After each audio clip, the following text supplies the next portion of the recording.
All right, art foundations. We're going to continue to expand our knowledge of the color wheel.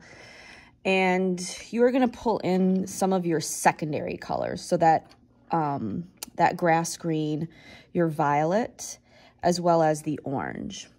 And what you're going to do is the bottom half of the page that you already set up with your color wheel, this is going to be the and stuff portion of this. So you're going to make like a little chart and you're going to name it complementary pairs. And you're going to create a series of boxes because we're going to start creating some recipes. All right. And we're going to see what happens when we mix complementary colors.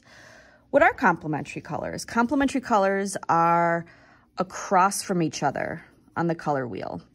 And they complement each other. When they're side by side, they contrast each other. They complement each other. But when they're mixed, they neutralize each other.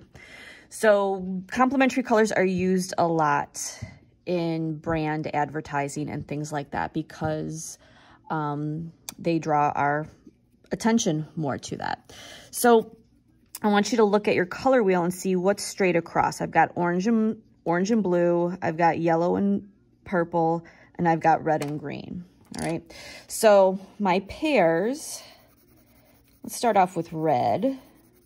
It's complement, it's bestie on the color wheel.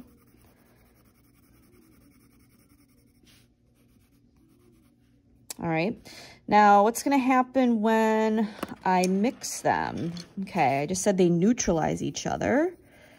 So if I put red, and then I start mixing like that, I kind of get a neutral. So you can see that they really dull each other out. That's why they have to be friends. All right, now let's try it with my remaining color pairs. All right, so I'm going to start with my complementary orange. Got orange and blue, best friends. All right, now if I start to layer them, it's a nice bright blue. All right, it starts to become a brownish or a neutral. So it kind of plays down, it kind of knocks down that orange a little bit.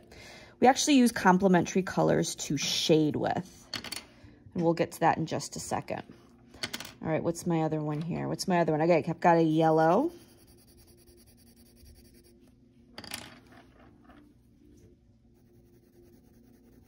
Got my purple, or my violet. Although this isn't a true violet. Violet has a little bit more red in it. All right, besties. All right, now I'm going to take my yellow. Now what happens when I put that complementary on top of it? It really knocks it down.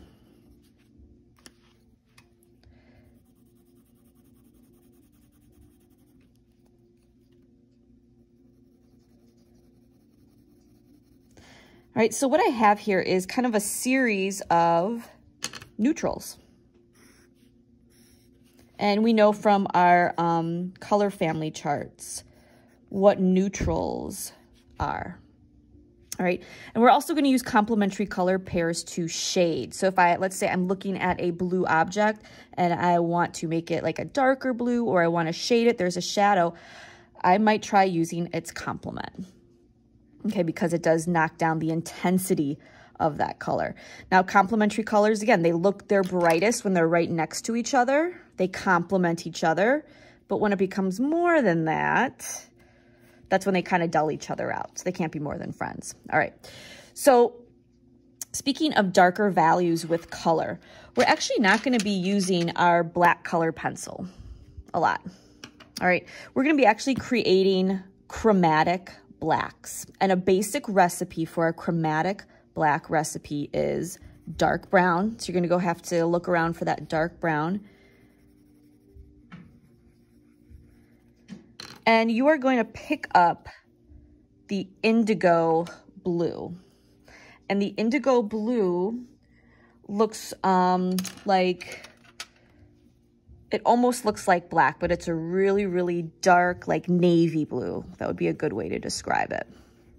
Okay, so then what happens is when I layer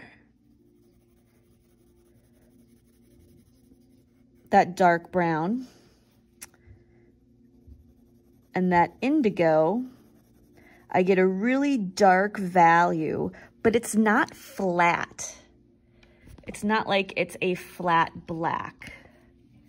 It has this richness to it. This is a recipe that I use all the time when I paint.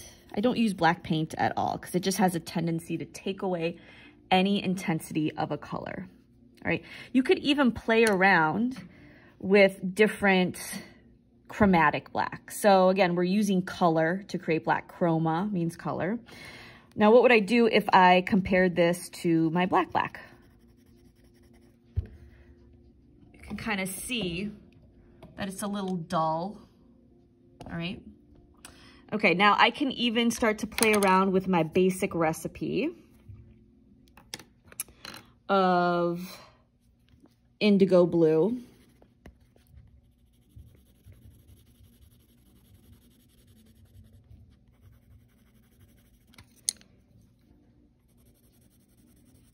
And brown,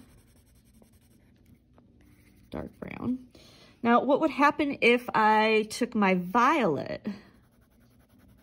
So this dark value, this black, kind of has this little violetish or this purplish tinge to it. So let's say you're shading something, an object that is purple, and it has a dark shadow somewhere. You could use that recipe. It's a lot better than adding black because that black is going to, like I mentioned before, it's going to totally flatten it out. These chromatic black recipes are a lot more interesting. What would happen if I added my grass green? Or even if I want to kind of play around with my dark green.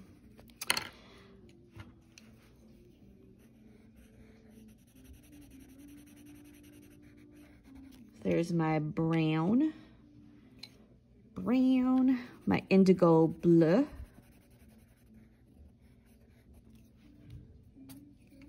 And then I'll put grass green down. You could also put that, that dark green if you want to. So again, I've got a dark color that leans a little bit more greenish. This leans a little bit more purplish. Maybe you have a black that leans a little bit more bluish. You could kind of play around with those. So those are the kinds of recipes that are going to get you through any still lives that we do, hint, hint, in the future if you come across an area that has a dark value but is in color.